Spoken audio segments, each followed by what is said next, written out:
Welcome back, everyone. Our next speakers almost need no introduction. Since first appearing at the Congress, oh gosh, I guess going back almost 2 decades now, we kind of introduced Jaime to the North American UFO community, and now worldwide is where he's gone. And Ettore Garza, likewise. Between the two of them, they are arguably our most anticipated presentation of the week. I won't take any more time. Jaime Maussan and Ettore Garza.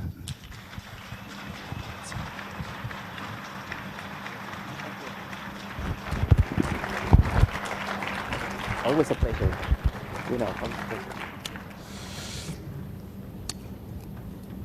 Thank you very much. We're going to have a presentation around the most recent sightings. I believe everything is important around this phenomenon, but I think what is actual, what is happening now, is what attracts the most interest, because that evidence somehow are telling us how this phenomenon is moving. And we can see a change of an agenda from very far to very near. And I think this is happening around the world. We will see very clear videos that will prove that something is happening right now and something is going to happen in the very near future. I really believe we are very close to have a very open demonstration by these creatures. Santiago.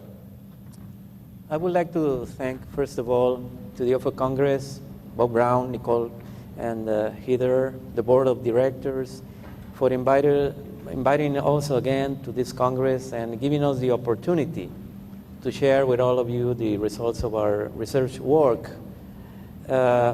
We all know about the UFO wave that took place last year over Texas. Well, in April 2008, I was privileged to meet Mauricio Ruiz, a family man, a respected businessman who lives in Alvin, Texas, 22 miles from Houston.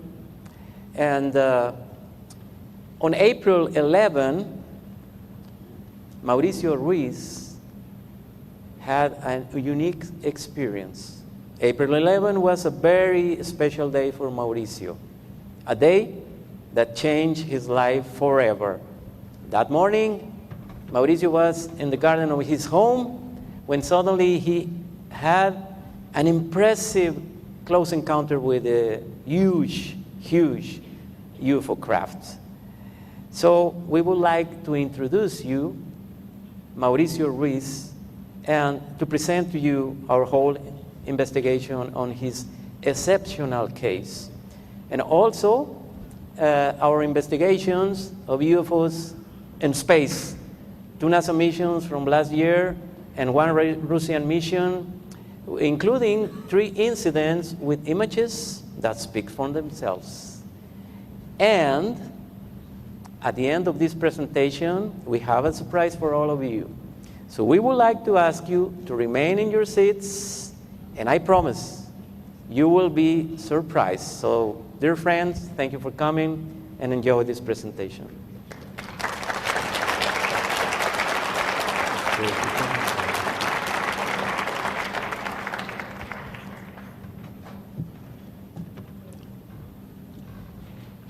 As you know, every year we have been presenting the UFOs very close to the projects in the space. Santiago has taken the task to record the full missions in the space, because we believe after September 19th, 2006, that a new era in the space started regarding the presence of these beings. What I mean with this, as you know, last 10th of September, we had a crash. We're not getting the image? Okay. As you know, the 10th of September, we had this crash between the Cosmos 2251 and the Iridium 33. Because something happened. We don't know yet what happened because, as you know, the orbits of these satellites are always steady. They haven't been able to explain why there was this crash. And it's possible a new warning because after September 19, 2006, we had the beginning of this new era. You have to remember that day because a little object stopped the Atlantis from coming back. This object was there for something from 8 hours to 11 hours, blocking the Atlantis from coming back. That had to be a warning. That was not accidental. What they want to say is probably that the space, it doesn't belong to human beings, but to every single intelligent creature in the space. In that same mission, the Atlantis was able to record this light that came from very far to very near, stayed there for a few minutes, and then left. It happened again on the next mission, STS-116. On December of that year, when 2 new warnings happened, when these objects got very close to the Discovery and the International Space Station. How can we interpret this? And now we have this crash between 2 satellites, an impossible crash. The space trash that is in the space is not floating anywhere. It is controlled. They know exactly where every single one of these crafts or remainings of old missions are. It means that was not accidental. How can we know this is truth? Well, let's watch. Let's see, because I believe this is not going to be the last time we see something like that.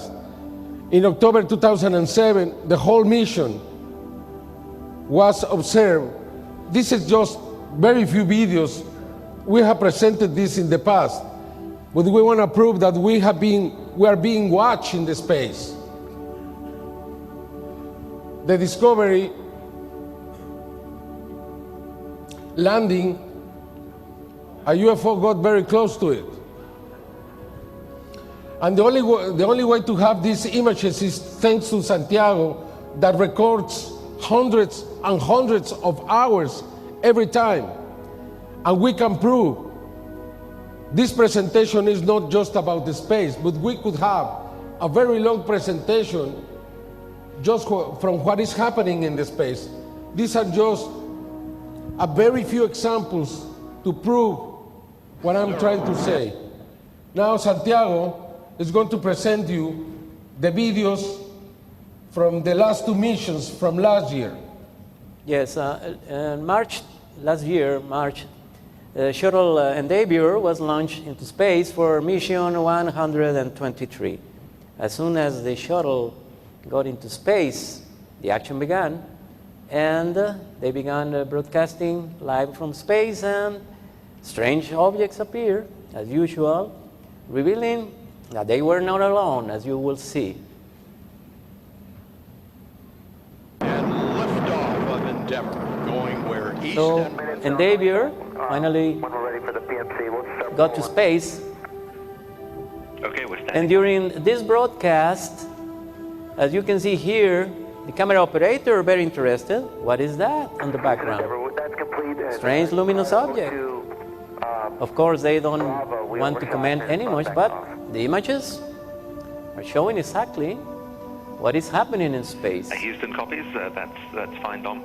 On our And we must realize that these incidents sometimes took place in seconds, but they are very clear, as you can see here. And in this mission, there was a precedent, very interesting, that you are going to see. On March 25, the shuttle Endeavour was returning to Earth, so they performed a very interesting feature. This is a very strange object that was captured by them outside of the shuttle. As you can see here, they realized there was something there, and then they disfocused this image because they don't want to reveal too much. But now you can see in the big screen. So the action was already there all the time.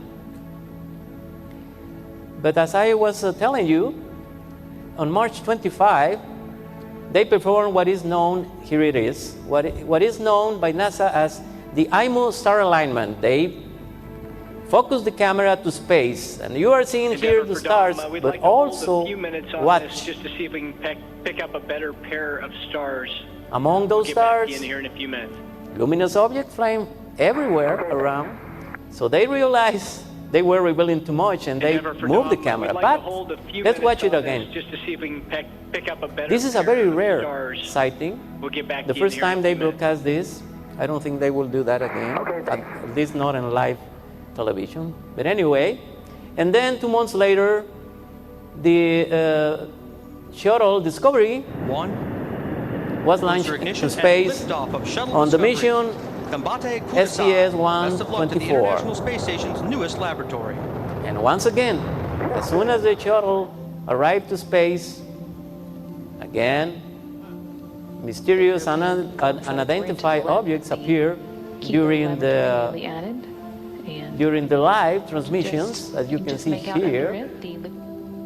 So this is becoming common for astronauts in space, even with the shuttle or in the International Space Station. So they don't comment too much, but the images are there. And you can see they are not alone in space. Can you see on the right part of the screen? Now, on June 10th, there was an incident that I want you to see and watch and hear. Sorry, that's it. Can you give more audio? Standing by with a camcorder, it caught my eye because it was saw the rectangular shape and it was flashing. This object appeared. Reflections as it rotated. The video ended there because we were grabbing the 400 millimeter and firing up a camera. The astronauts were concerned. This is NASA response. You are going to see. This is a video, and I think it's a loop. And this is the crew is taking a video of this object as it's flying in free space there. It's very difficult without any reference there to understand or get much sense of what the dimensions might be on the object. The crew, however, them being on the scene, they were able to give us some idea, so their reports were extremely helpful. Not only their verbal reports, but more importantly, the video and the imagery that they were able to give to us. So there it is. They don't know what they were, that this object was, but they were concerned. Also, when the Discovery was going to land, new objects appeared, just in the other mission. So it seems that they were not alone since the first day. And then we would like to present to you a sequence, very interesting sequence that took place during the Russian mission, the Expedition 15. This is a spacewalk by the cosmonauts outside of the International Space Center. Then we'll come back and find out they are that the broadcasting, batteries are and suddenly they dead. move the camera to space, they open the lens and look, but the Take a camera look here. is taking strange objects, unusual traffic of luminous objects. Okay, great. Look at Are that. you ready? Yes. Look. You see? However, the camera operator realized they were revealing too much and he just moved the camera, but there it was. So, I think that the astronauts at this moment are convinced they are not alone in space. This is why we believe we are being observed very closely in the space. They know what we are doing. And we have to understand that the space around the Earth, it doesn't belong to us. It belongs to all the intelligences that there are. We can use it if we do it wisely and clean. Because what we are doing right now, I don't think is something that is approved. And I believe, I really think that this accident, so-called accident, between the two satellites was not accidental. I believe it was a new warning, and we have to keep observing to try to understand what the message behind all this activity is really going and what it means.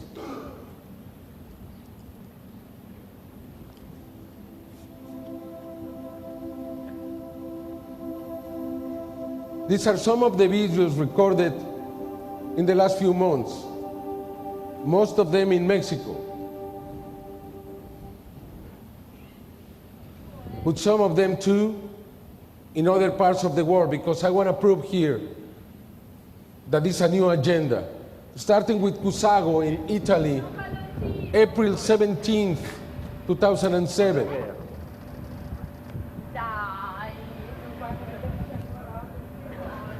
We have a very clear disc recorded by a family not very far from the house of Antonio Ursi.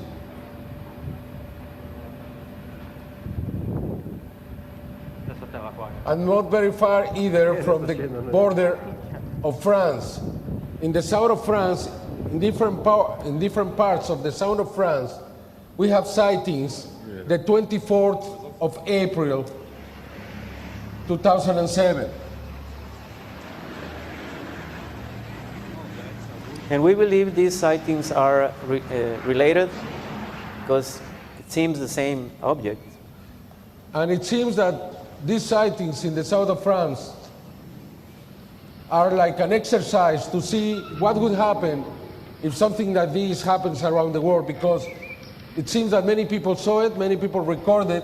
We have even a cellular phone that was used to record the objects, and we can see that this happened in different times of the day. And just 5 days later,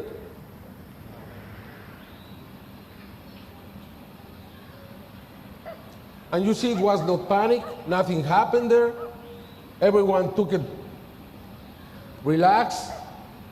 And then 5 days later, Antonio Ursi recorded this object the 29th of April 2007. Corri, vai aiutare la nonna, corri. We will go back to Antonio Ursi a little later, because I believe at this moment, besides Yalcin Yalman, Ursi, Mauricio Ruiz, Arturo Robles Gil, even Jeff Wills are people that are having the opportunity to become the messengers, the new messengers. This is in Mexico. This is Mexico, 12th of May 2007. A man, Jorge Alberto Perez Valencia, recorded this with a cellular phone. The video is low quality, but the object is very near. As you can see in Mexico, the UFOs, flying saucers, fly like in their own home. And we are very excited about that. We are just waiting. Then, just 2 days after that, the 14th of May 2007, 7 in Orizaba in Mexico, in an industrial park, a police, a security man, recorded this subject twice. Also with a cellular phone. The cellular phone is becoming a very important tool. It doesn't have the same quality than the video camera, but it's becoming very useful. 4 hours later, the same policeman recorded the object for the second time. In both occasions, all the people in that company, in that production facility, saw the videos recorded with a cellular by this man.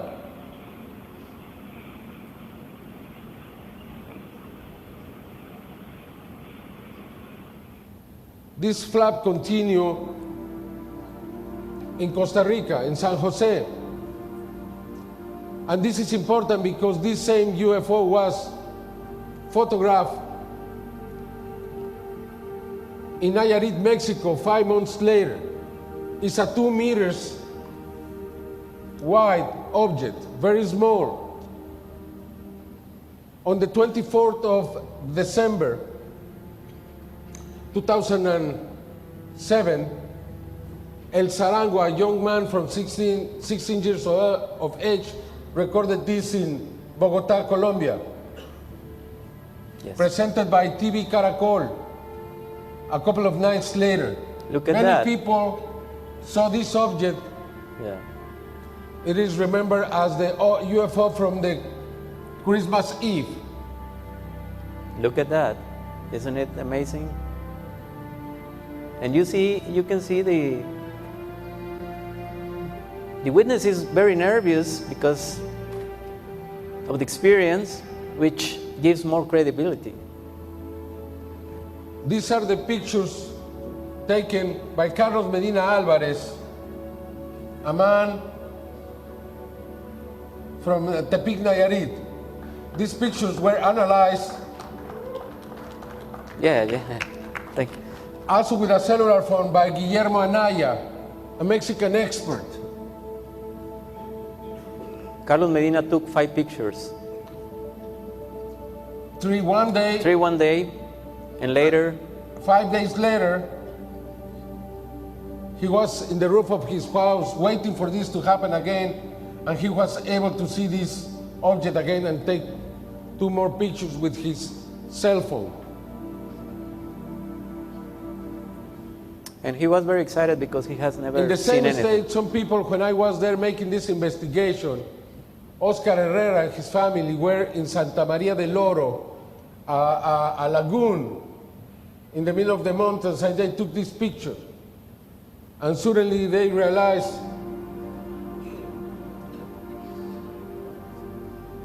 this was in there. It reminds me of the Billy Mayer cases. Historia. Now, this next happened on the 22nd of October 2008. This young man, Juan Pablo Nieto, was trying to take a video from his schoolmates, and he didn't realize, and he pushed the wrong button, and he got 4 pictures. The timing between each of these pictures is half a second. In the first picture, he was able to capture the image of an incredible UFO, very close to the school, very close to the students. Please, this is in Spanish. Please make an effort to read the subtitles, because otherwise we would take away the voice and the credibility of the witness. Pues todo empezó un día que estábamos aquí en una clase de educación física. Estábamos todo nuestro grupo haciendo ejercicios. Entonces después yo me puse a tomar fotos, como casi siempre me la paso tomando fotos. Entonces le iba a tomar fotos a una compañera que estaban ahí, estaban todos. Lo que pasa es que yo pensé que era video, pero estaba seleccionado el modo de ráfaga en la cámara. O sea, tú querías tomar video. Sí. Y en realidad tomaste una ráfaga de fotografías. Sí, cuatro fotografías.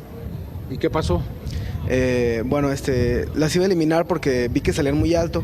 Bueno, al principio vi así, pero me di cuenta que en la primera fotografía aparecía un objeto así más o menos a esa altura, en el centro de la foto, y pues me quedé, no, pues sabe. Y la acerqué y ya fue cuando vi un objeto así largo, como un platillo en la foto, y ya pues decidí no eliminarlas. Después fui a enseñárselas a mis compañeros. Primero empecé con unos que estaban ahí sentados en las gradas, después seguí allá y se la fui a enseñar al profesor. Me dijo que se la pasara por el celular y se la pasé. Y ya después empezaron a llegar todos los demás compañeros y también querían ver la foto. O sea, tú apenas unos minutos después de haber tomado esta fotografía, como ¿cuántos minutos después? Pues fue inmediatamente, tomé las fotos y se las enseñé porque fue cuando yo vi la imagen esa. ¿2 o 3 minutos después? Más o menos, sí. O sea que es imposible pensar que tú lo hubieras podido agregar. Sí. O sea, fue inmediatamente todo, fue muy rápido. ¿Tú estabas ahí? Sí, yo estaba aquí. ¿No tienes la menor duda de que este es auténtico? No. ¿Ninguna? Ninguna. No hay menor duda, estamos completamente seguros de que sí es verdad. La verdad, cuando estábamos todos lanzando la bala, yo estaba de espaldas, porque yo estaba, regresándoselas. Entonces se dispersaron todos y él tomó fotos con sus amigas. Entonces ya después él nos puso y nos las pasó a nuestros celulares y entonces empezamos a ver todo. Fue todo. ¿Y tú estabas ahí, también lo viste inmediatamente después? Sí, lo vimos, incluso rápidamente casi nos lo pasó a nuestro celular para que nosotros lo tuviéramos. Y Carla Castillo es a quien debemos la posibilidad de conocer esta imagen. Tú nos enviaste esta fotografía, ¿por qué nos la enviaste, Carla? Pues porque me pareció pues muy real. Es que fue mucha la impresión de ver que en el mismo instante que la tomamos, en esos segundos estarlas viendo ahí a ver qué había salido, y fue mucha la impresión, entonces sí se me hizo muy impresionante, por eso decidí mandarla. ¿Tú no lo viste tampoco? No, de hecho nadie lo vio. Fue algo así como de que al principio no le creían a Juan Pablo, pero pues ya después dijimos cómo puede ser tan editada así tan rápido, y además se ve el movimiento de las personas. También en las fotos sale cómo las personas van caminando poco a poco a medida que toman la foto, y en la última fue cuando salió. The object disappeared in half a second. I believe it's an important case because of the witnesses and the way it was taken.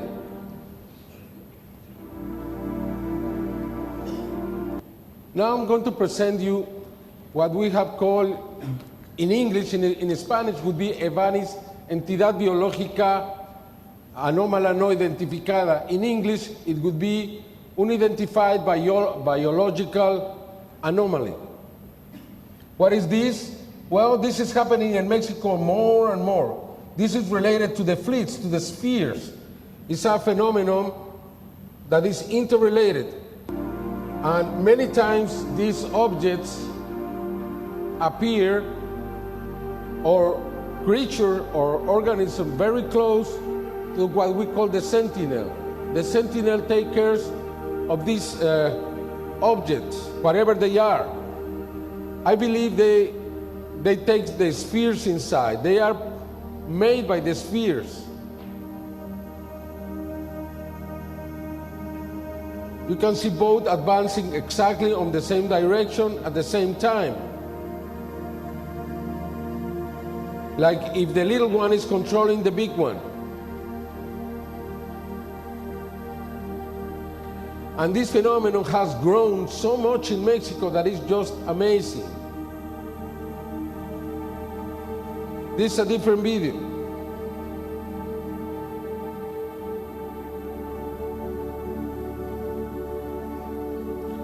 And you can see how high they are. That's why not so many people see them. Sometimes they are in groups, large groups. This is a fleet of Evanis, several in the sky, different colors, amazing and disconcerting at the same time. What can these things be? And different witnesses in different areas of the city. Where are they?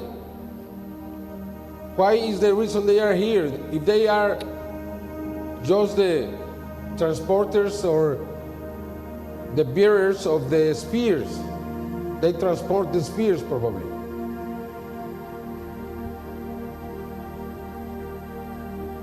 And despite the fact that these things appear in the sky of Mexico City, this is another video. There has not been a single accident with airplanes, a single one. So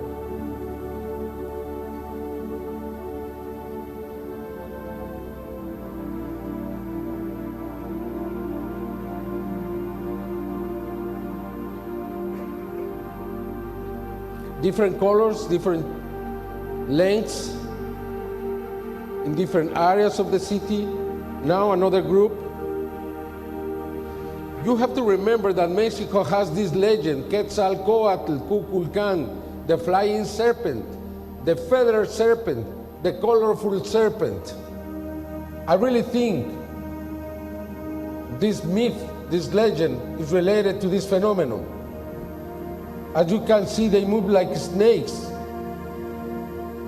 If this happened, if this is the reason of this legend, I am sure that all people have to be very impressed. This man, Octavio Fernandez, had record some incredible videos like this.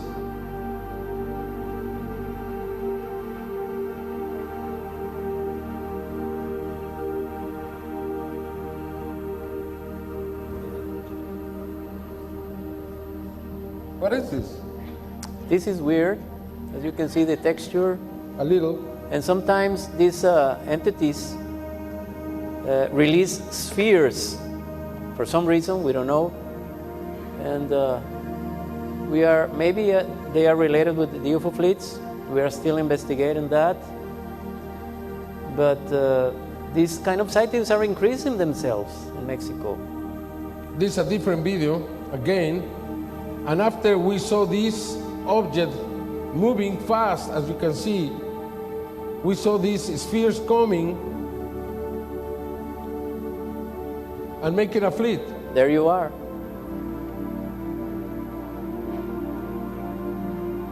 And as you can see, they keep a perfect formation all the time. Sometimes they move together, sometimes they float, sometimes they travel in the same direction at the same time.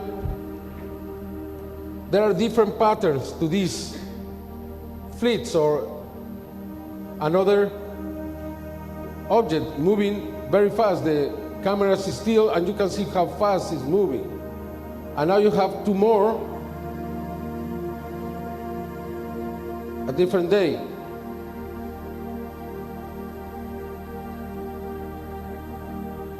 All of this recorded by Octavio Fernandez. He's also becoming, like Arturo, a very good watcher in the sky. Thank you. Well, this is a surprise for you. Guess was this object recorded?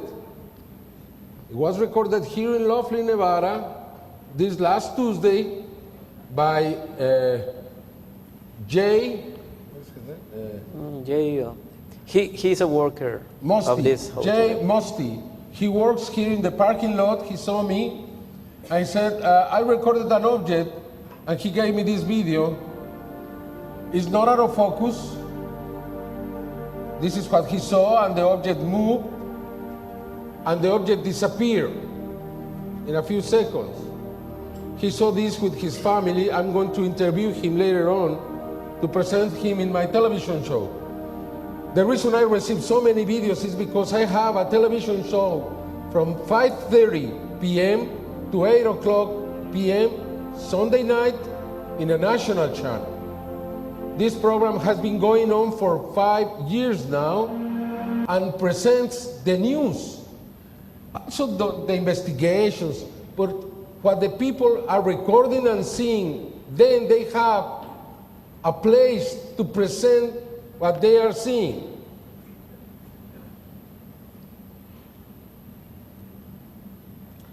I have to tell you that also Antonio Ursi recorded a sphere this morning that I will present you a little later. But this morning, I mean a few hours ago here in Laughlin, Nevada. And speaking about Antonio Ursi and the other so-called messengers of the cosmos, messengers of the stars. Why? Because the objects come to them. They look for them. They let them be recorded by these persons. Yalçın Yalman in Kumburgaz in Turkey, presented by Hakan Hakdogan. It's an incredible case. Also, Antonio Ursi is an incredible case. Mauricio Ruiz here in Texas, and also Arturo Robles here in Mexico City. Questo è il posto dove io nel 1994-95 ho iniziato a avere esperienze con questi oggetti. Vedevo apparire la sera, dopo le 9 di sera, io vedevo oggetti da dove vedi quel palazzo fino alla gru, in quello spazio là, e poi le vedevo sempre qua dietro questo muro, sopra il cielo vedevo sempre oggetti, sempre, sì, qua, e sono tra l'altro gli stessi che oggi io fortunatamente filmo nel quotidiano. I started investigating this case in 2006. I have presented many videos. He has, I don't know, dozens of videos, incredible stuff. I've been traveling to Milan back and forth many, many times. What you just saw was Livorio, where he was born. But what is amazing is his little house in Milan, in Italy. It's a very small house with very few windows, just some windows in the roof, very few. And it's very uncomfortable. You have to understand how he records to really appreciate these recordings.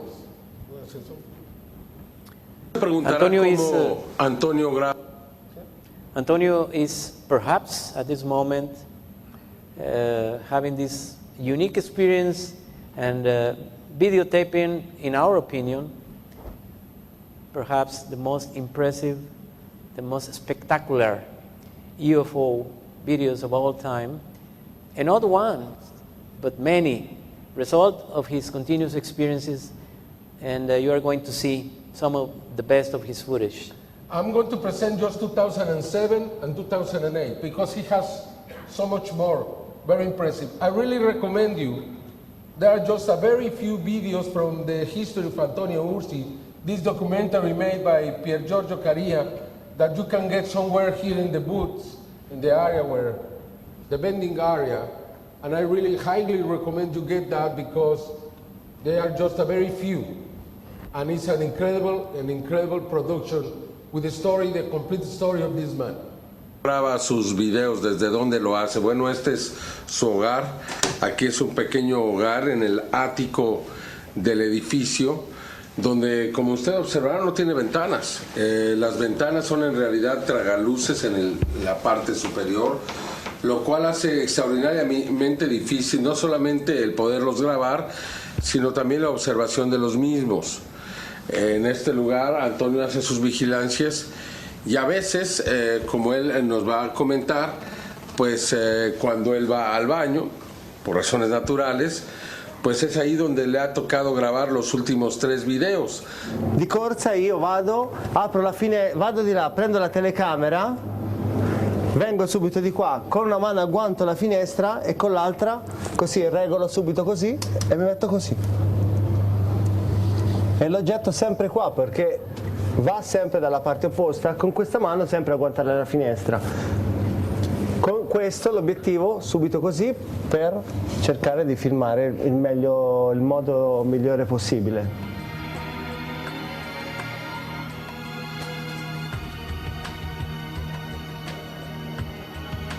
It is amazing.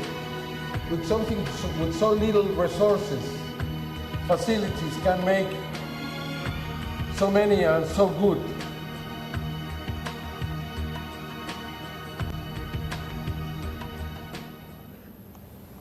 Oh. C'è? This is the video you saw, but this is complete.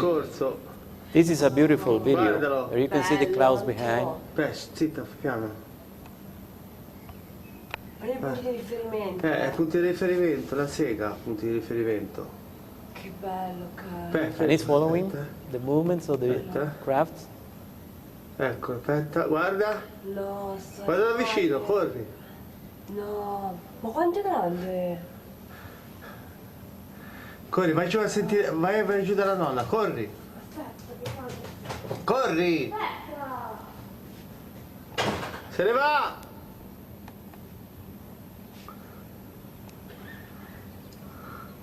Cazzo. Se ne va, se ne va, se ne va. Then he stops recording for a second, and he records back because he was falling, he was in a very uncomfortable position. The UFO was not there anymore. It's not that it disappeared.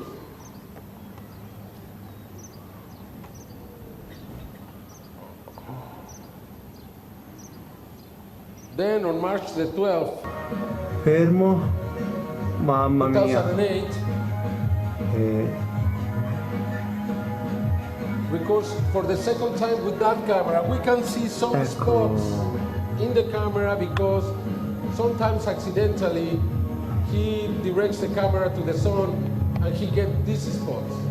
And this is important because you will see Bellissimo, that in the next bello, video. bello, bello.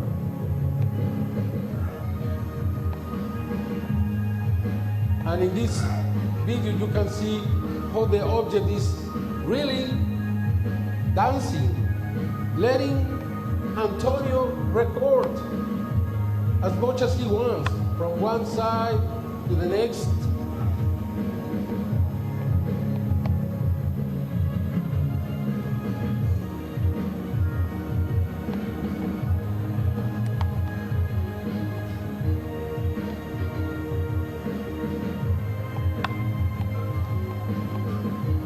The clouds here are a point of reference.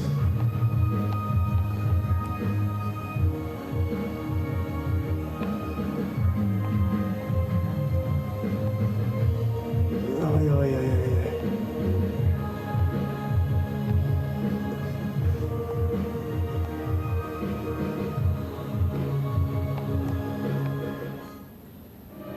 The next video was recorded the 26th of August 2008. We have many more spots on the same camera. And they can be used to be to test that the video is absolutely real. There is no question in my mind. All of this was analyzed by experts in Italy, but also by Jim Delatoso in the United States. Cavolo. Belli. Now here you can see more That details. the object measures probably around 10 meters, 20 yards. It's not a small object. It's not a huge object.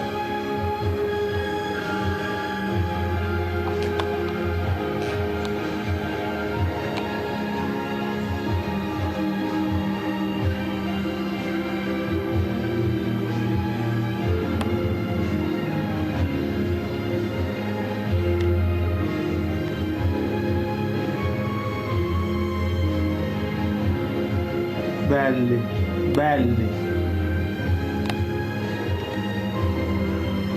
These are probably some of the best daylight images ever taken from a UFO. We can see here now the sunset. We can see that the sky is getting pink. The music is inside the house of Antonio. He was listening to this music when the object appeared. He went to the bathroom again and,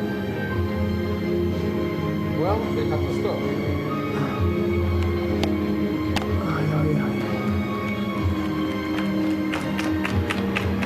Amazing. We have been expecting for this to happen for a long time.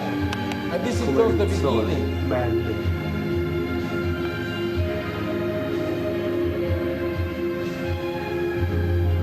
And now disappeared. You saw how it disappeared?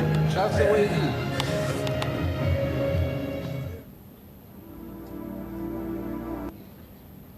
On December, he changed the camera.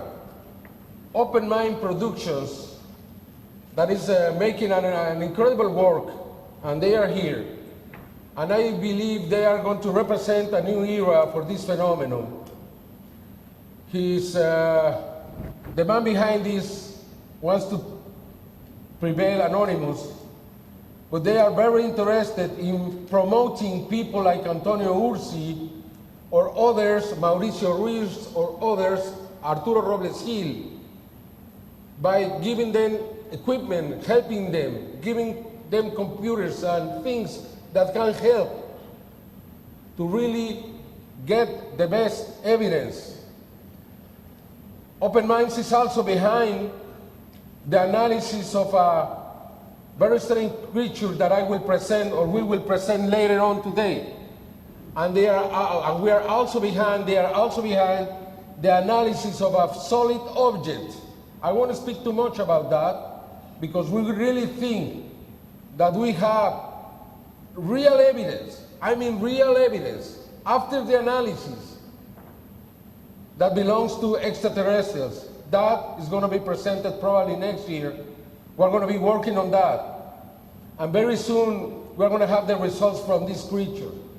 But I wanted to make this remark that Open Minds, remember that name because they are making incredible work. They have asked me to be the chief investigator for this organization, and I have accepted to help them to get as much evidence and try to direct the investigations around the world to be able to get the best evidence. But I think they're going to do really something very meaningful for this phenomenon.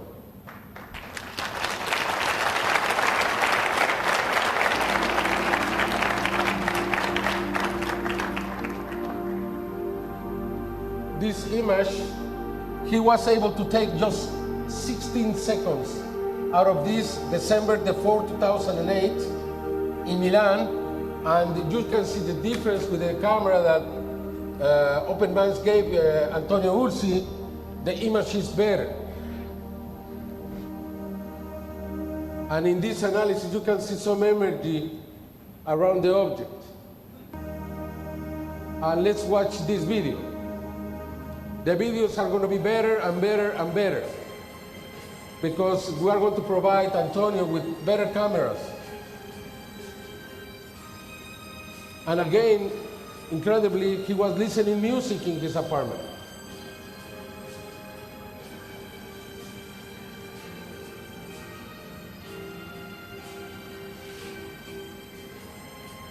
After 16 seconds, the camera shut down. I mean, the battery was new, but the object took the energy from the battery, even shut down the computer from Antonio that was very close to the place.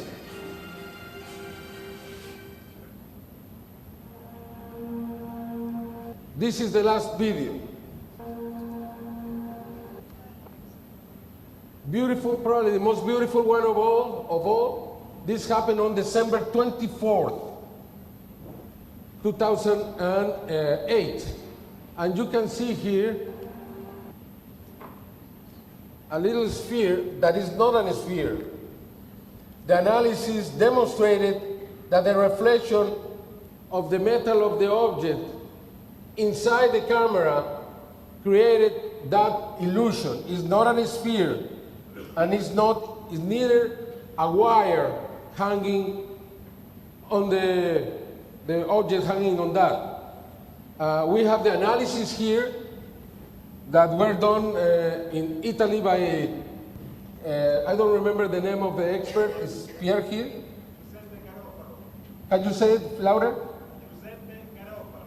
Giuseppe Carofago. Yeah. Okay, let's listen the analysis to this incredible video. The reflection of sunlight off the UFO, which is also projected onto the internal optical mechanism of the camera and its lenses, causes what is known as lens flare. It's perfectly visible during the filming.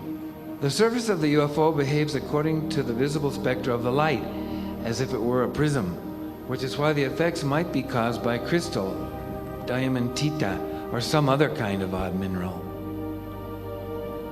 As the surface of the object acts as a mirror, the solar reflection is amplified. The fuselage is quite fluid looking, not unlike Mercury, perhaps due to distortion caused by magnetic fields and visible by tracing the waves emitted.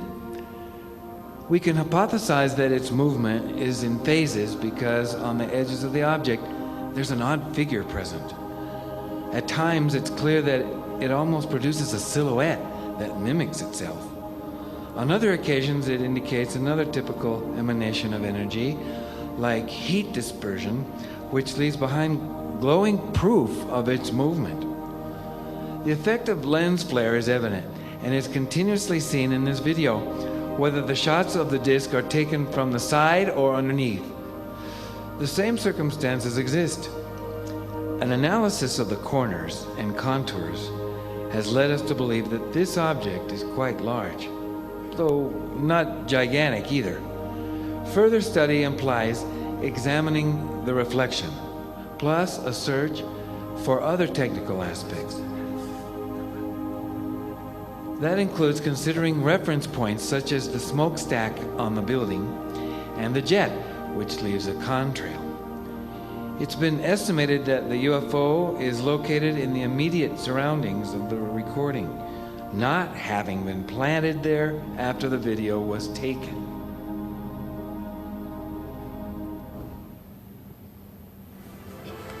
Here is the original video. Bello, bello, bello, bello.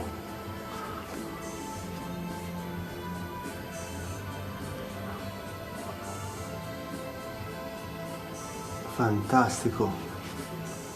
Fantastico.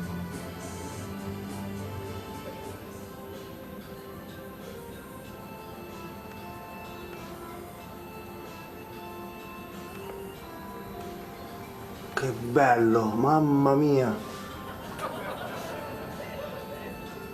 Oi, oi, oi. Well, more clear than this. Bellissimo. And then the airplane. Mamma reference. Valerio. I have always asked Antonio to have a point of reference, but it's very difficult for him under that circumstances. I have asked him to go down to the street, but he prefers to record. When they are there, he is afraid to lose them. And you can see how he is inclined, and it is very clear that it's not a wire. Those are flares. Those white Le sfere. Mamma mia che bello.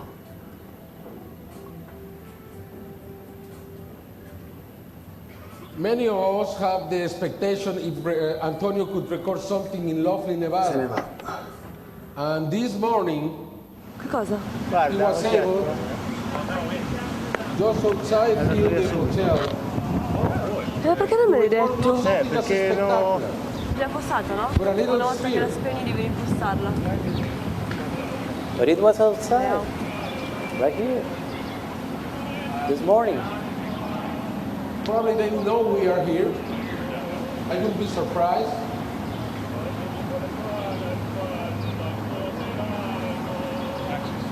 And I wouldn't be surprised if tonight, tomorrow night, È fermo, we have an event. Guarda l'oggetto. È andato via subito. Perché non me l'hai detto? Perché no.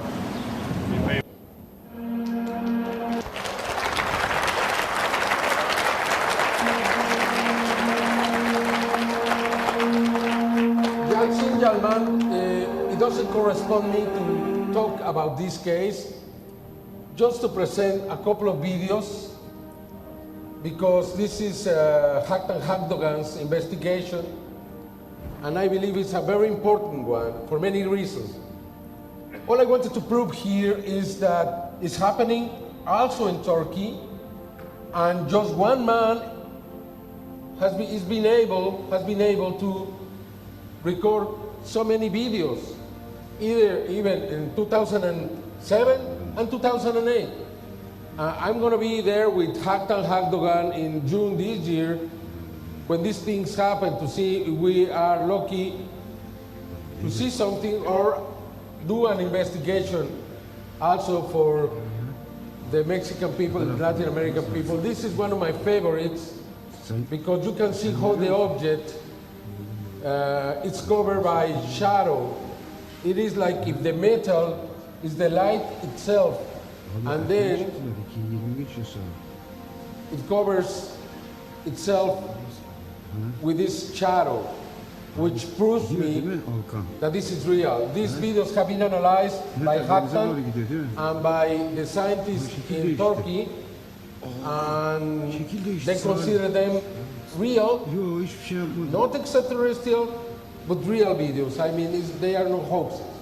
They don't know what they are, but they are not hoaxes. Now,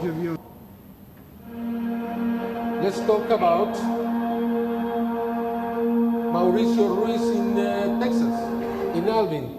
Unfortunately, your friend couldn't be here with us today because he lost his house in the Hurricane Ike.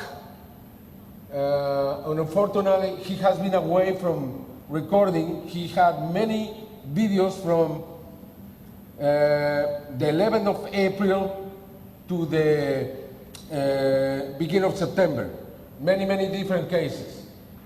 That's why I think he's also a cosmic messenger. Enjoy this video, please. One thing. The effect, what you see in the video, is magnetic interference, okay?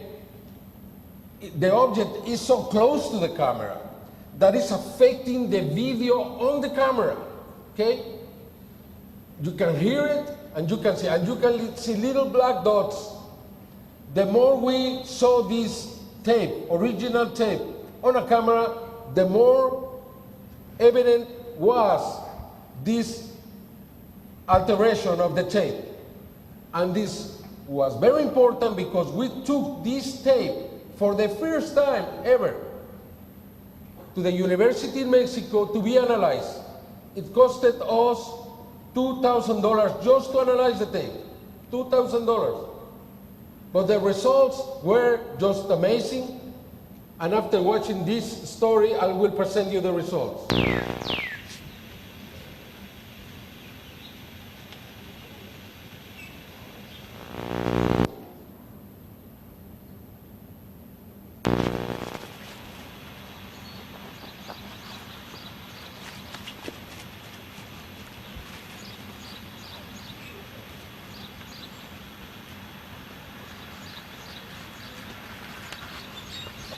He recorded the object almost for 3 minutes, very close. The object affected 2 transformers in the area that were burned. They had to be changed.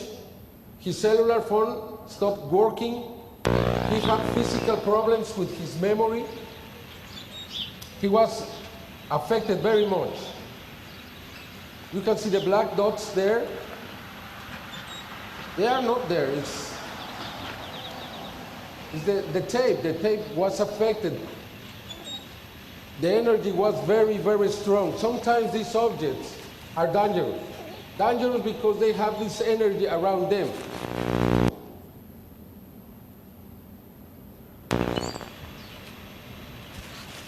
And Mauricio Ruiz managed to fix the camera twice because the camera wanted to shut down. He was very concerned and tried to fix down and continue filming.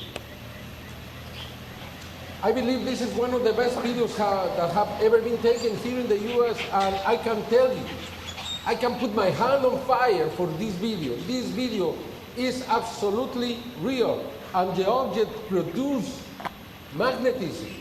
And this, I have the analysis with the logo of the University of Mexico to prove it. After the university realized what they had done, they called me and said, we want equal time in TV to say that it's not an extraterrestrial object. And I said, well, I never said that. I said that we found magnetism. And they couldn't prove, they wanted to discredit their own investigation. Can you believe that? They want to discredit the scientists who did it. It's true. They didn't know what to do. Do they have the rope in their neck? Thank you. Now, let's listen this incredible, funny man, incredible man. He worked with the police in Houston, in the Alvin area. He's a very honest man, very clean, very nice family. There is no reason not to believe in this incredible story. Early in the morning, about 7:15, 7:20 at the latest that I could recall, on that particular day, April 11th, 2008, I normally come over from upstairs straight to my kitchen. I try to get something here for my dogs. That I have 2 dogs, and I like to feed them something all the time. And right now I'm just grabbing anything. But what I do, I come in and I get something for my dog, so I'm gonna go feed him. I come outside early in the morning. Most of the people already went to work. And I bring my dogs. Here, Chewy. Come on. Good boy. I feed my dogs every morning. Come out here to the yard.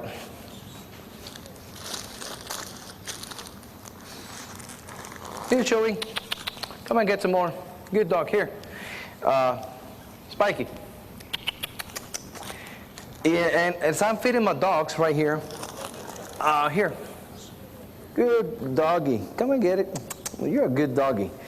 I was feeding my dogs right here, and all of a sudden, you know, as I'm turning towards, you know, the horizon, towards the house and the pine tree, I noticed something that's not out of the, something's out of the ordinary, like a speck of something dark. And I focused myself, and I said, I kind of I looked at it for a while, and I just couldn't believe what I was seeing. So what I did, I ran inside to my house. I had the camera, my video camera, sitting there by the TV. And I grabbed it real quick, because I had used it on Easter Sunday with my family. And I let it sit right there for a while. So what I did, I brought the camera, and the dog, Chuito here, he was here, as well as the other dog. And when I noticed the object, I grabbed my camera immediately, and I started to videotape from that angle. But he was growling. He was like, and I said, and I just patted him, but I couldn't talk. I didn't know what to say. I was just speechless, like they say. So what came to my mind, videotape, keep the camera going. So I'm out here, and I'm videotaping, and I'm trying to hold on to the dog. And when I noticed the object moved, either my hand shaked a little bit, and I felt some sensation, something, but I was just too shocked, you know, I didn't know what was going on. But that thing really didn't look like a plane or anything. It looked something like round, and it had something at the bottom that kind of shined, but I couldn't tell. So I got my camera, and I zoomed in. That's when I noticed the top part was either going around, it looked like, and then at one time, he did this. But when he did that, my camera captured it, but something happened. You know, I couldn't keep going. And then the object, what he did, it went up, and then it stopped. And then it went like this. And then it went up, and came all the way up. That's when I try to close in. And when I noticed that the object didn't take off, no, it just glided away, like a kite. It just glided away towards the horizon. And I just couldn't understand it. I looked at my camera, took it inside, and that's when I said, wow, I got it on tape. But at first I didn't think I got it on tape because the camera don't show it. That's funny. I said, oh. And you have to put it on pause, and it comes out, the picture, the video. But if you let it go play, you won't see it. And then all of a sudden when it stops, you could film it. You could actually videotape it. I mean, this incident here, I don't know what happened. I'm not used to this. If people say, we saw the video, but where's your voice? Say something. Well, I'll be honest, I wanted to say something, but I couldn't. Even the dogs were not saying, they normally bark, like, whoa, whoa. This time they were just, like, trying to bark, but they couldn't. I had the same thing. I was just telling, in my mind, quiet, quiet. That thing, like, if it was just sending a signal to me, like, don't move, don't say anything, just watch. And I had that little feeling, you know. Now, that's probably me. But you know what?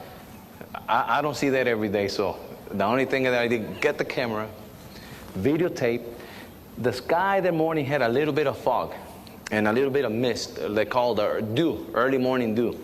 So I just got the camera. I couldn't focus that good. I could only zoom in because of my finger on top, you know, but I couldn't, you know, focus everything. So the way the video turned out was, you know, the object and the sky, no clouds that morning. It was just kind of foggy. So it scared me. I mean, I was scared. I was surprised. And I said, I might as well just call Jaime, because I heard about Jaime. He always comes out like, this happened here, this happened there. I said, if Jaime could have something to match it up and say, I have it, okay? That's why I say, Jaime, come over, take this video with you. I'm gonna give him the cassette tape. I mean, he could have it. I don't want it because every time I see it, it throws me off. I mean, I just don't feel the same. Now, I'm a retired person. I retired from the government. And I don't want to play around. I don't want to come out and say, hey, it's me, it's a fake. No, if it's a fake, I'll just tell Jaime, don't waste your time. Stay home, I'll send it to you. No, I want him to come over here. I want him to film because I believe that Jaime will provide real evidence, whether from me, whether maybe somebody else is going to have a better video. And then Jaime's going to say, it all started from Alvin on down.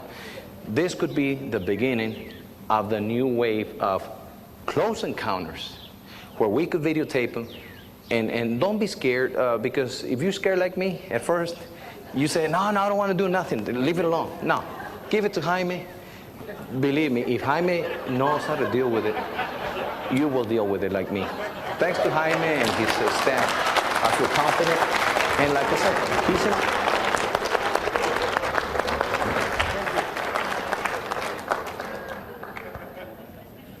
Thank you.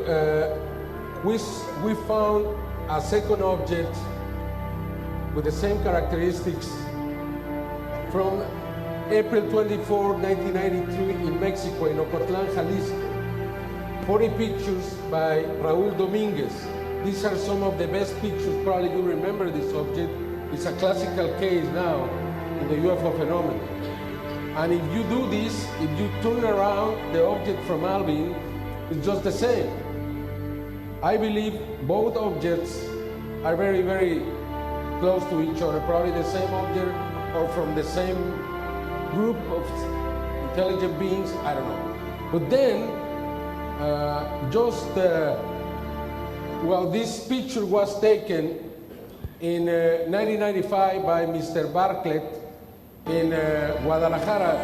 This is a new highway, where was a new highway, and then he got this photograph, he saw the object, and he was able to take this incredible photograph, and it's very similar. We believe it's the same object, and now, just a couple of weeks ago, I went to a television program in Guadalajara, and Daniel Monraz, a friend of mine, presented this video from 2002, and amazingly, seems to be the same object.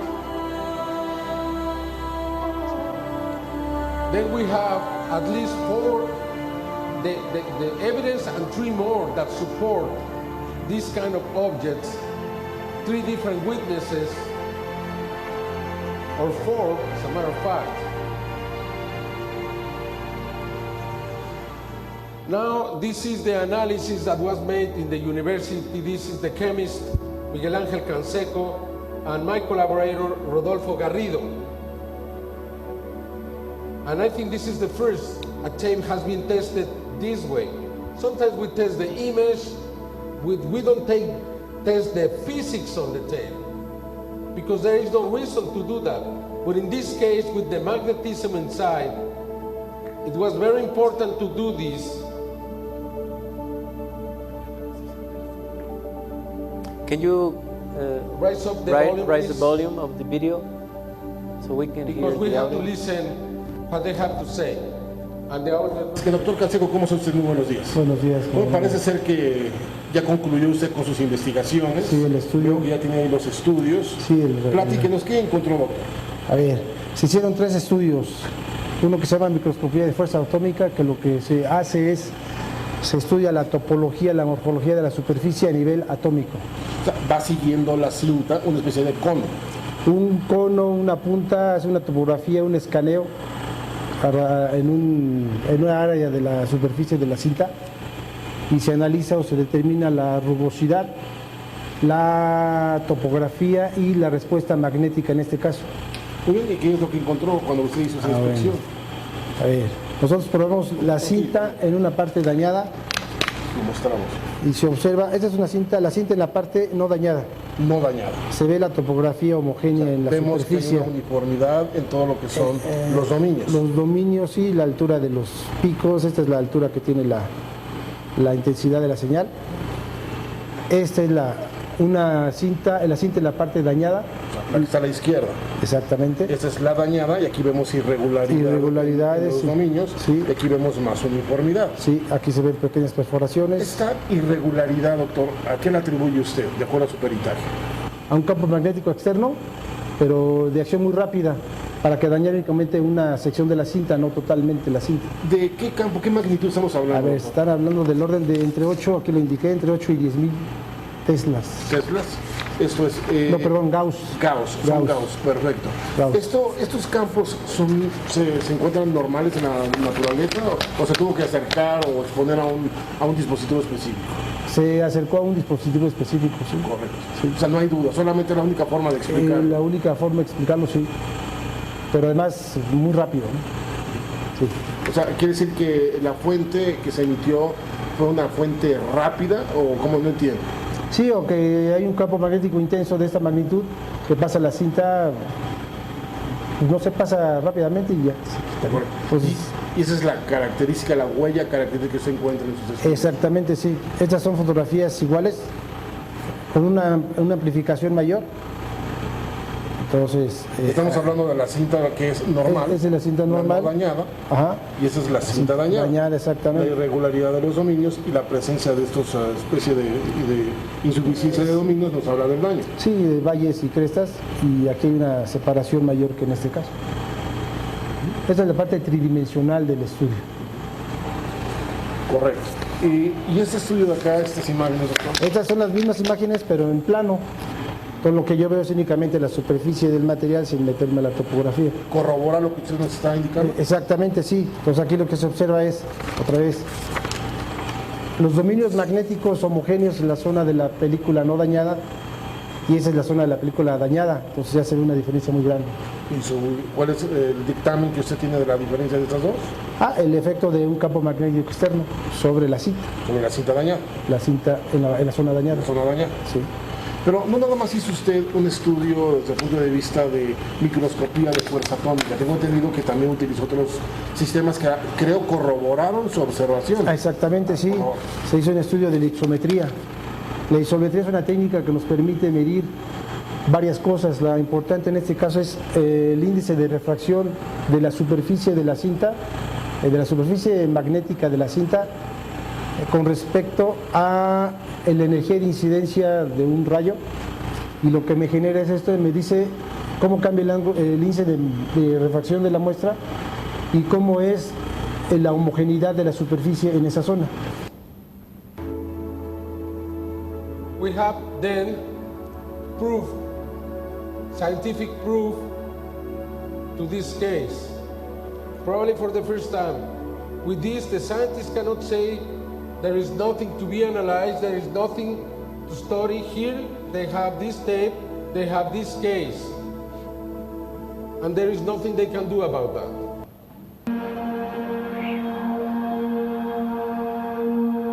Arturo Robles Gil, as you know, I have presented many times videos from him. I believe he's the fourth messenger of the cosmos. In this case, he's a retired photographer, close to be 70. Even though he stays for 8 hours, 4 in the morning, 4 in the evening, to record some of these videos. Like these three objects moving very fast in the sky on October the 4th, 2007. Or this sphere, recorded a month later. You can see the sphere coming down from the sky, like analyzing something.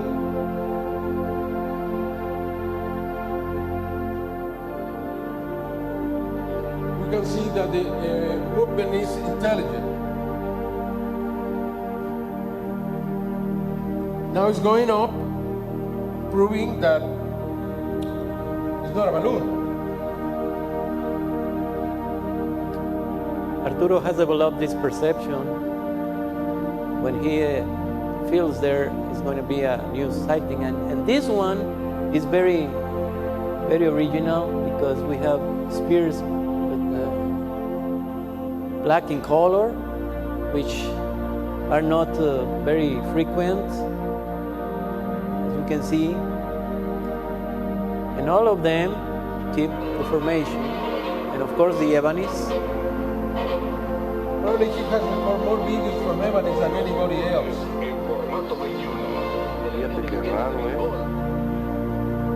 It's just amazing. And also this phenomena has proven to be global because these kind of entities have been seen in other countries, here in the United States, and it seems that those rare sightings are increasing. But in Mexico, the frequency of these sightings are surprising us. And at the same time, this continues to be a challenge to try to discover what these things are in the sky, sometimes alone or sometimes You can see the sentinel. The sentinel. Many times the sentinel is just there taking care of the big objects. It is clearly who controls the situation. Look at this one. This is huge. Huge.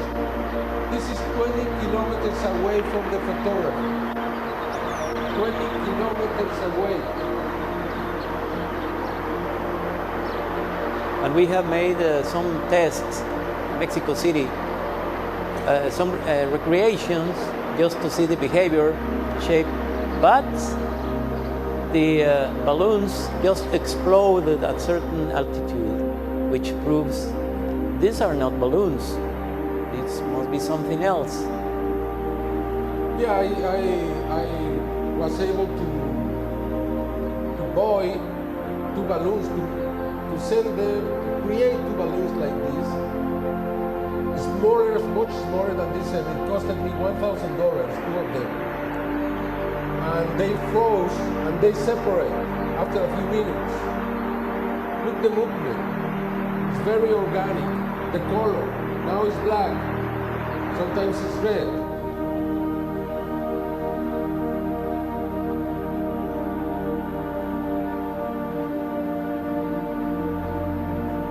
So unless there is some millionaire in Mexico playing games, which we don't think so, we had to look for the answer for in another direction, and look how they behave.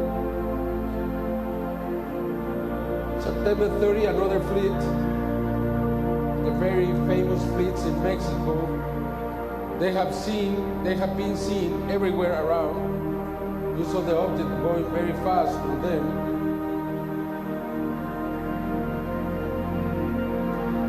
So this large amount of spheres in the sky, just keep in mind, they are over Mexico City, and the air traffic in Mexico City is very intense, so You may wonder, what about the airplanes? Well, there has not been a single accident. And we are very surprised because with so much spheres in the sky, well, more anomalies. This is just the last videos from this man. I mean, he also has hundreds. we just lost count of how many videos Arturo has. And they keep appearing. And you can see also the Sentinel there. Sometimes these anomalies release spheres. Now you can see the airplane. That is what I was talking about. Pues sí, demasiado cerca pasó. Parece una esfera. Mysterious spheres.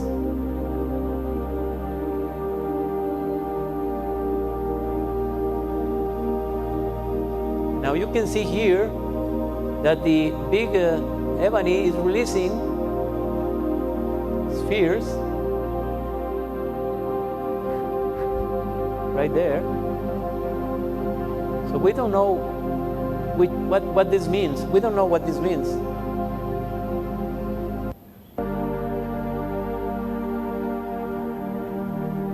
And also other sky watchers have filmed this phenomena in other cities. So it's happening all over Mexico. 30th of November, they continue.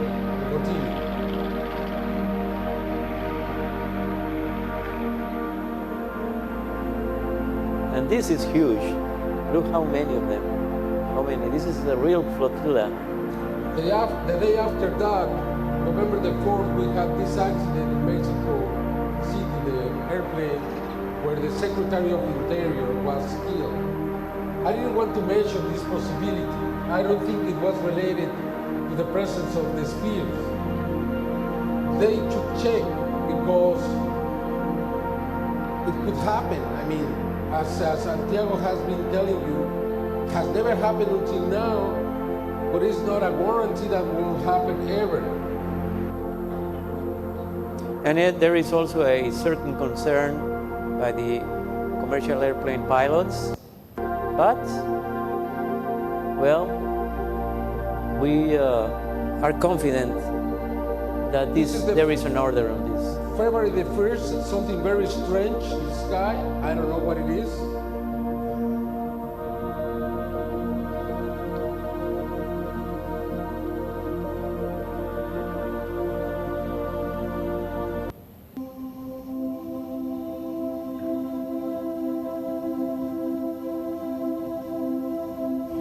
There were many formations this year. I won't bother you with that. The season in England was the longest ever, from April 19th, and it finished in Brazil November 9th.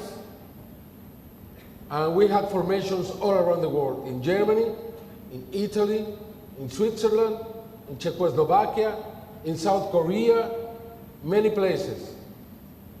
In England, there was the longest season ever. It lasted until September 28th, 2008. Has never happened before. Normally, the season finished in the middle of October. I mean, in the middle of August. I'm sorry.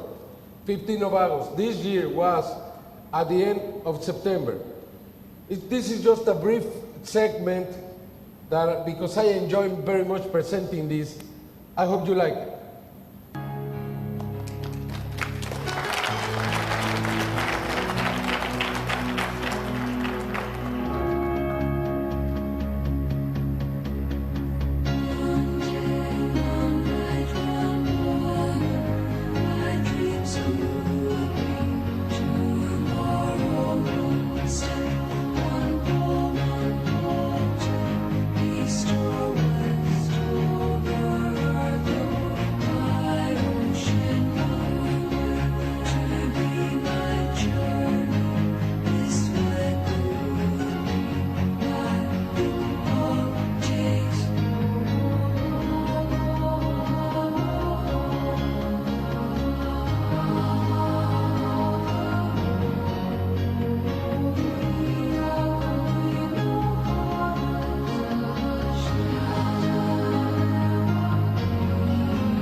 Yes. Everything is from this year.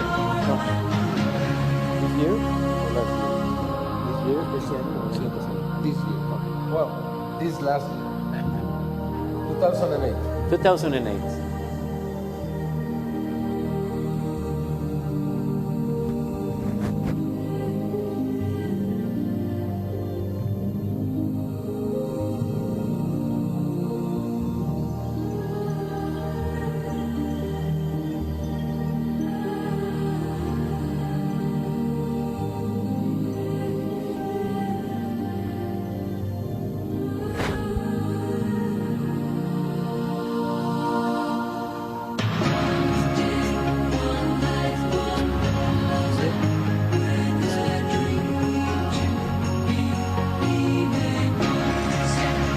Appear in 888.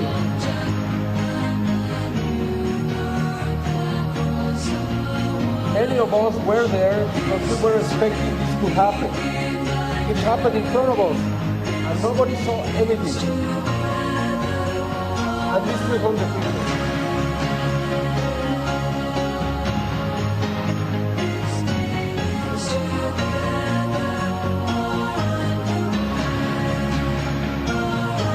It was the rainiest August we have ever had in England. It rained every day. The most important formation appeared on August 15th, 2008. We have told you about the so-called August messages. Something happened in the middle of August. The most important message. Why a cross? Is this a religious message? No. I believe they know what this symbol means for humanity, or for some humans. It means the love of God. It means that we have to love each other. It means something in these times. What is happening to us? What is happening to us in my country? Everybody is killing each other. This is wrong. What is happening with the economical crisis? We need each other. We have to be together. We have to shake our hands. This is a time to reconciliate.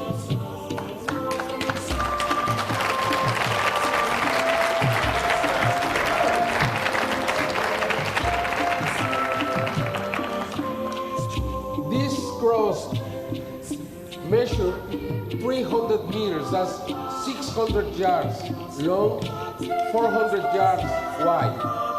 It's huge. We have to fly very, very high. It's perfect, not a single mistake. Nobody dare to take the credit for this formation. But it was just the first, because it happened 2 more times, and that's why they are insistent in giving us this symbol, not religiously. Okay, this is not about religion. It's about human beings. Now look, this is the second. 24th of September. Out of time, I mean, it's much after the season should have been over. We have this over a maize field or a corn field. Has never happened in England before. And then 4 days later, we have this cosmic cross.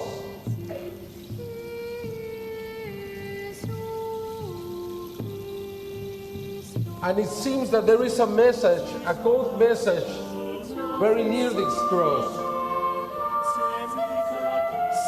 According to Linda Moulton Howe in her site, Earthfields, earthfile.com, the message here is, beware. What is beware? You know what is beware. Taking care of, be alert, be on the lookout, watch out, keep your eyes open, be careful, watch your steps. That's what it means, beware. And we have to remember the message from 2002. When we went there, I went to England 3 times this last year. 3 times. Every time a new cross appeared, I went back. The 3rd time, I was a little late. even though that the corn was young, was caught, was harvested. But the cross remained there as a miracle. It resisted to disappear. It wanted to be seen, and was very emotional for me, because even though there was no corn, there was no harvest, there was no plants, there were no plants, the symbol was still there, resisting to be recorded for you, for the world, for the people to recognize, to be humble, to remember that there is a God.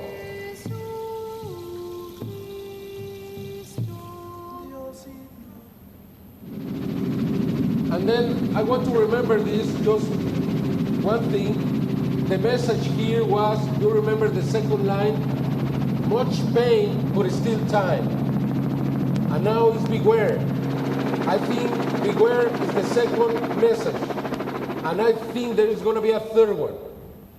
And we have to really be watching this. I think they are really trying to communicate. And we have to remember this on the 14th of August 2005, just before Katrina. And now in December 2008, it happened again in Russia. And this was presented by the Russian television. Is this an optical effect? I don't know. But the coincidence struck me. It seems that someone wants to tell us something.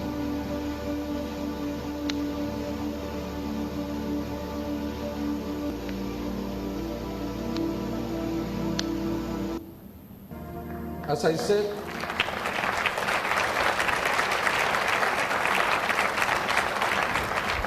and this incredible video, also recorded and presented by the Russian television, is really spectacular. Watch this very carefully.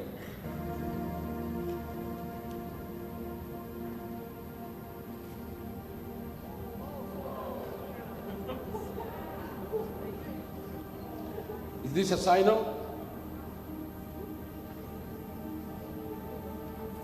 Yes, strange things are happening in Russia. Signs.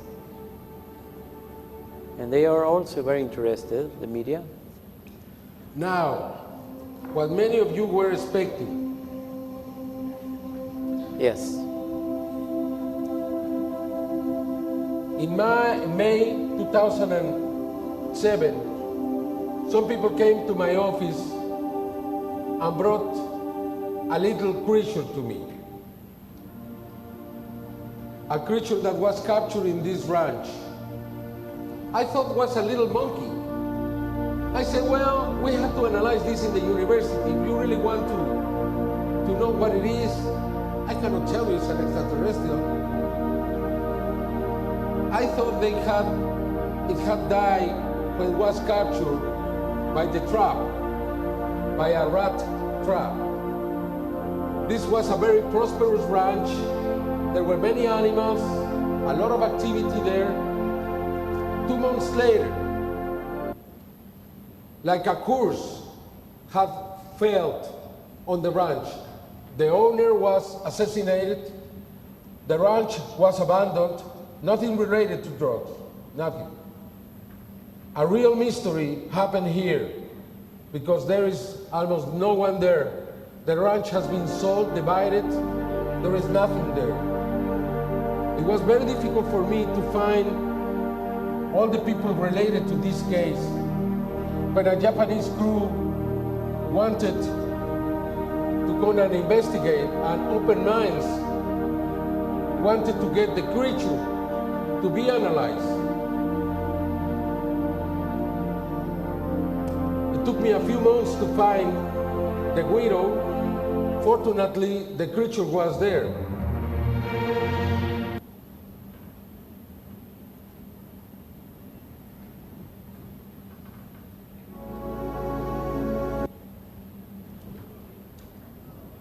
This is the creature as it is now.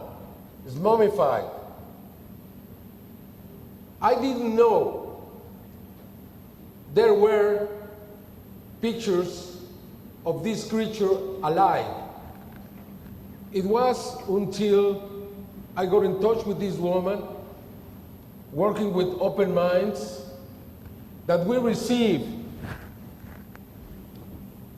this photograph. This photograph is when the creature is alive. I never knew that this creature was kept alive for more than 12 hours. Okay, that photograph is the only one that I'm going to present for the official video of this presentation. The rest of the pictures are going to be shown after this presentation is done in a few minutes, because we don't want to really release everything in this case until we have the results of the analysis, which is going to happen over the next month. But this is really amazing. If you watch the ankle of the creature, it's not a monkey. When you watch the hand of the creature, it's not a monkey. When you watch the eyes of the creature, it's not a monkey. It has as many teeth as a human being, has the same number of bones in the back, in the spine as a human being. It doesn't have hair. The creature here is alive. It had eaten its own hand to try to escape. These people was afraid that this creature escaped, and they kill it.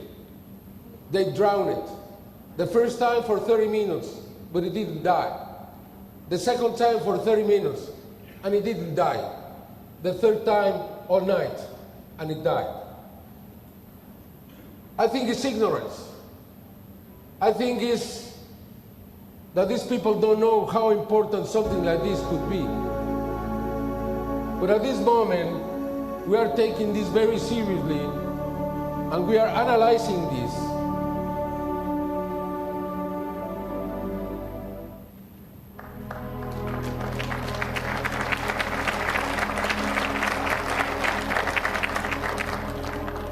This could be one of the first extraterrestrials.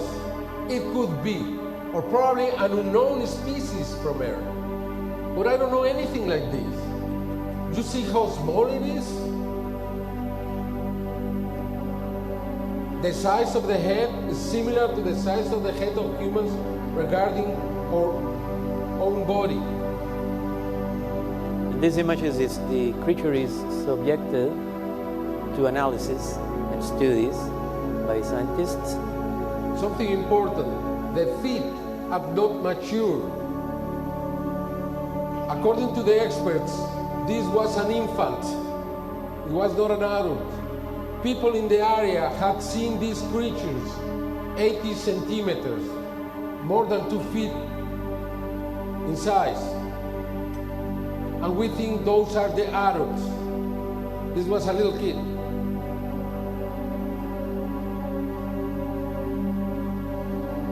This is being analyzed by the Association, National Association of Forensic Science in Mexico. Pues observamos, cuando hablamos de occipucio que está prominente, está más, no es el normal de un ser humano normal, que debe estar cortado, que está prominente, está como casco de los que usan de la bicicleta de protección.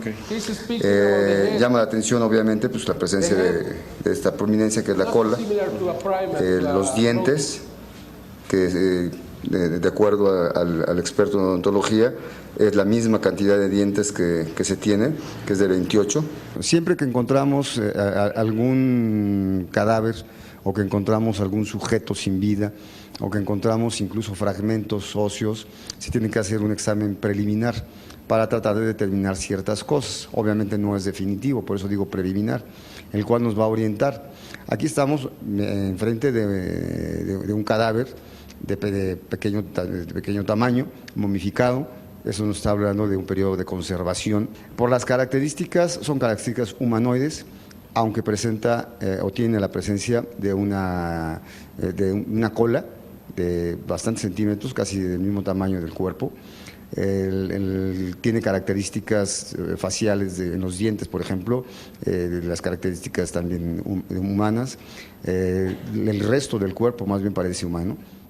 Ahí la relación nace de una invitación que me hacen a conocer las oficinas del señor Mario Moreno, y dentro de las oficinas donde él trabajaba tenía un área donde él se dedicaba a tener caballos y algún otro tipo de animales como águilas y halcones.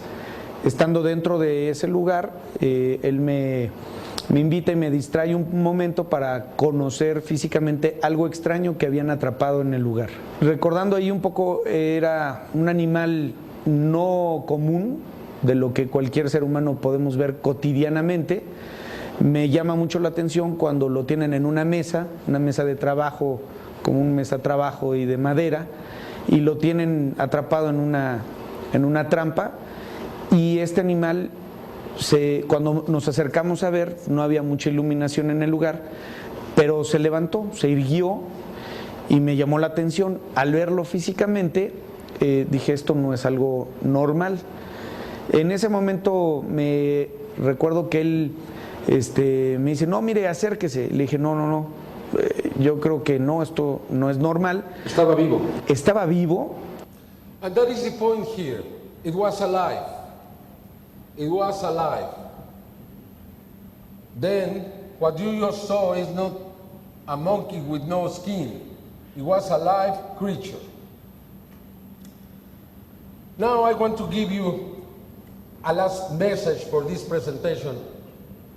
I hope you like it, but please don't leave, because I have asked my friend Antonio Ursi to come here and answer some questions, and I'm going to also present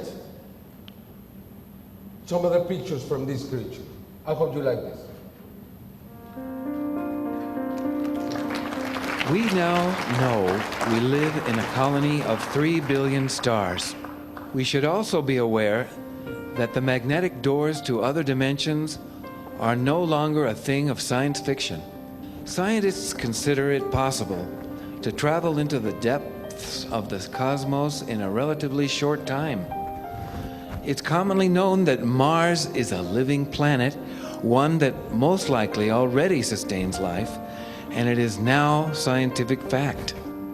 If the universe is at our disposal, it will be one of the biggest challenges ever.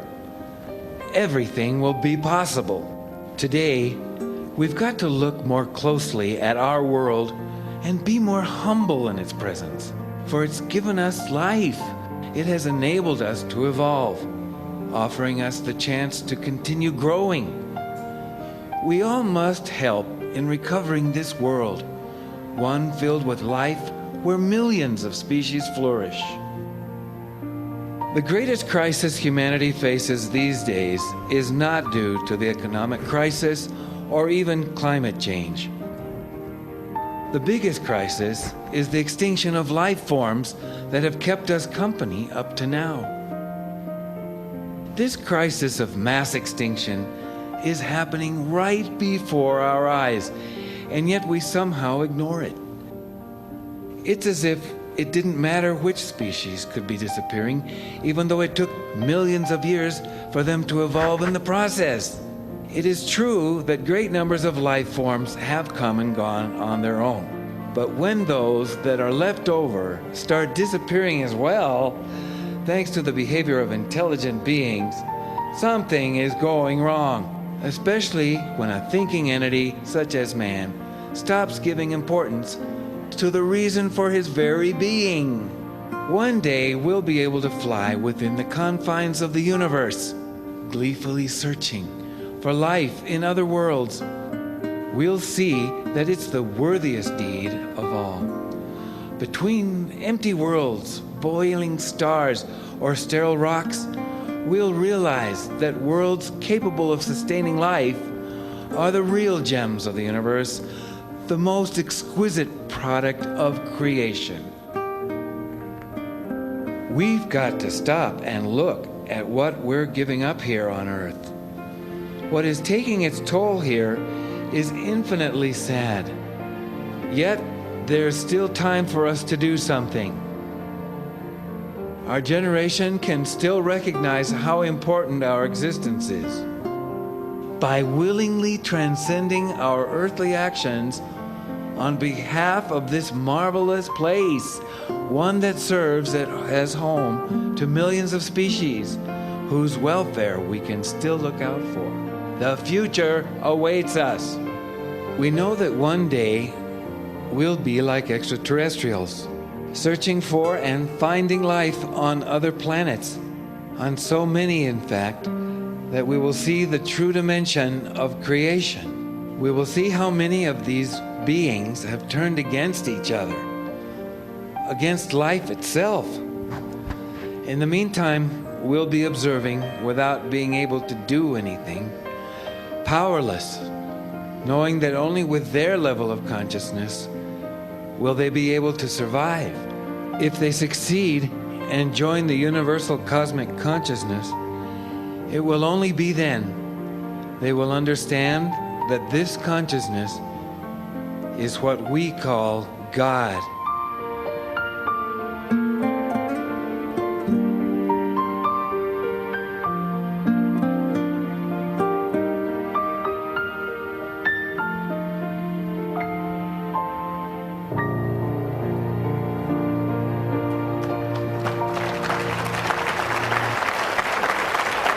Thank you very much. Thank you. Thank you. Thank you. Gracias. Muchas gracias.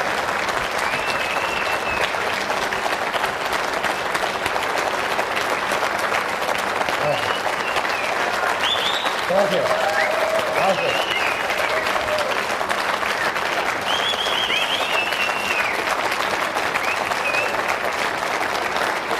Muchísimas gracias. Ahora, now, two surprises. First, now we have to stop the video in the back, please. We cannot record this because our friends of Open Minds have asked us this.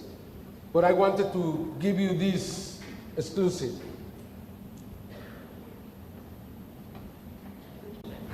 Who came from Italy. I invited him to come.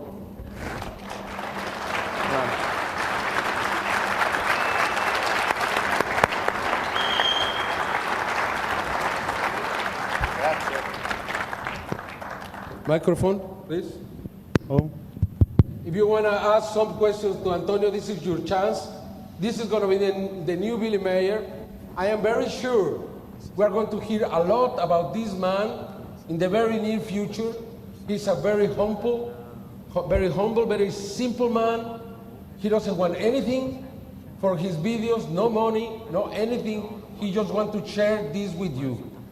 I brought him because I wanted you to know him, because he's real and what he's doing is honest. And now is your chance to ask any question to Antonio Orsi. Please. Buonasera a tutti. Good evening, everyone. Vi ringrazio dell'ospitalità e ringrazio in particolare Jaime Maussan e Santiago Iturria. I'd like to thank you very much for the hospitality, to thank in particular Jaime Maussan and Santiago Iturria. L'America è un posto fantastico. America is a fantastic place. Non torno più in Italia. We won't go back to Italy. Però devo filmare e il mio posto è in Italia per ora. But I have to film and my place is Italy for now. There's a question there. Prego. Yeah. Go ahead. There is a mic over there. Please. Yes, have you considered getting a tripod for your videos? Beh, devo dire la verità, tutti questi anni qualche filmato col cavalletto l'ho fatto. Well, actually, during these years I took some films with a tripod. Però purtroppo i migliori filmati sono sempre stati fatti in situazioni un po' a disagio. But unfortunately, the best film footages came in uncomfortable positions. Però vantiamo di un gran numero di filmati sul cavalletto. But actually, there are a few films on with a tripod. Da flottillas, sfere, astronavi alta quota. With Tanto flotillas, so groups of spheres, single spheres, or very high objects as well. Thank you, Antonio. If I'm correct, you were the one who filmed the footage just the other day here, correct? Today, this morning. Today, right? Yeah. Stamani mattina alle This 10:30. morning did. Why do you think you're so able to find or film all these UFOs everywhere you go? Non è che penso che sono in grado, è che lo sento di filmare. It's not that I think that I'm able to do, it's that I feel I have to film when I have to. E in quest'ultimo periodo sento proprio la chiamata, oltre alla necessità di filmare. And in this last period, I really feel the call, besides the need to do filming. So you get a sense of knowing or feeling to put the camera on and take the picture? Sì, io sento la chiamata e in particolare provo delle emozioni fortissime dentro di me. Indeed, I feel the call and I do feel some very, very strong sensations inside me. E questo, sottolineo, ci tengo a precisare, che è andato per gradi con la mia esperienza durante gli anni. And I would like to also highlight that this went step by step. It increased year after year with my experience. This is a related question. I noticed that it seemed like the UFO was posing for you. It was going back and forth to remain in the angle that you could film it. So it seems to have an interest of you recording this phenomenon. And I wonder if you can go back to your childhood. When was something special have happened to you as you were growing up to establish this connection? Sì, io ho iniziato effettivamente questa esperienza da piccolo. Actually, this experience started when I was young. E che io mi ricordo era molto piccolo, avrò avuto l'età di 2 o 3 anni. As far as I remember, I must have been 2 or 3 years old. I was very young.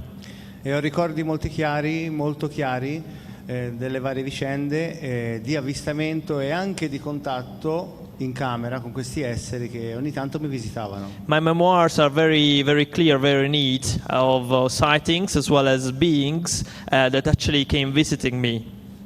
A questo testimonianza i miei genitori, alcuni amici. My parents, some friends of mine can testify this. E grazie, con l'aiuto di Jaime Maussan, siamo riusciti a raccogliere un bel po' di materiale appunto a disposizione di tutti. And thanks to Jaime and Maussan's help, we have managed to put up some material, some documents for everyone to have a look at them. E quello che io vivevo da piccolo, oggi lo vivo però con una coscienza diversa. And what I used to live when I was young, I'm living today, but with a different conscience, with a different understanding. Cosa vogliono da me non lo so, però mi trovo in una situazione dove quasi ogni giorno devo trovarmi in un posto con una telecamera, con la mia telecamera a filmare dovunque io sia. What exactly do they want from me, I do not know. But what I know is that almost every day I have to be with a camera next to me and I have to catch them on tape. Thank you. I hope these are real, but there's some questions that still need to be answered as far as I'd be concerned. And the first one is, how come the neighbors have not been able to videotape these?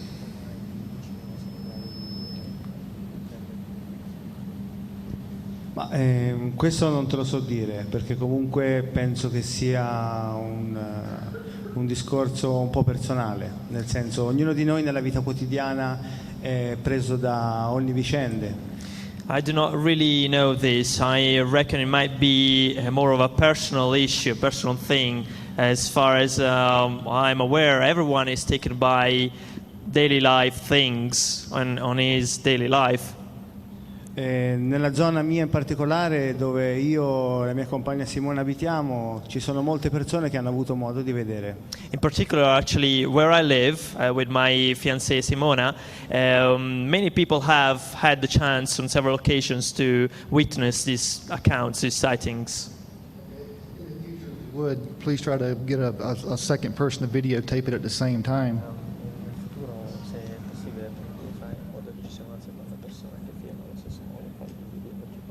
Ma effettivamente io in quest'ultimo periodo la mia intenzione è quella di filmare insieme a persone, e questo sta già avvenendo da circa un anno.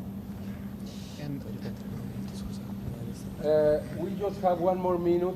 I don't I have know. a quick question. I never noticed only one angle of the craft also. It was always like this. I never saw the angle ever move. Do you have any videos with different angles of the craft? Ma io di questi video ne ho fatti diversi, in particolare quelli metallici, che saranno circa 15-18 oggetti. Ci sono anche altre angolazioni dove si vede effettivamente anche il palazzo, perché da dove io filmo, in particolare questi fantastici oggetti, ci sono dei punti di riferimento o dei palazzi. There are some videos that I've taken where there are many different angles. So in some of these videos you can see buildings near the object, so you can have different frames of reference. Ci sono dei video del 2007, del 2006, dove si vede anche il palazzo dalla parte opposta. In some videos from 2006 you see also the building on the other side. Thank you. Last question. This is very quick. I'm sure you've already been asked. Please come with us on our Skywatch tonight. Please come with us. Volentieri. Sure.